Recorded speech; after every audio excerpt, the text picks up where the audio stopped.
40 ఏళ్ళు దాటనే లేదు, నుసుటి మీద గీతలున్నాయి. అదృష్ట రేఖాలంటారా, బుద్ధి జీవులారా, ఆకలికొచ్చిన గీతాల విరాని. అవి ఆకలికొచ్చిన గీతలని తెలియదు మనకు. మనోళ్ళు అంటారు అది అదృష్ట గీతాల బిడ్డ అంటారు.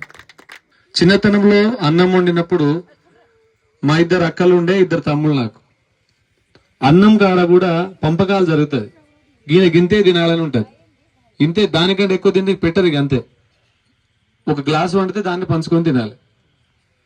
అంటే పేదరికం ఎక్కడ కూడా మనల్ని, ఒక హాస్పిటల్కి పోవాలన్నా కూడా పేదరికం అడ్డుపడుతుంది.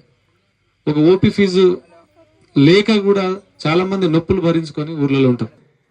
మనకు ఈ బాధల నుంచి కూడా మనం చదవకపోతే, ఇలాంటి గుణపాఠం నుంచి మనం చదవకపోతే మన తర్వాత కూడా మార్చరు.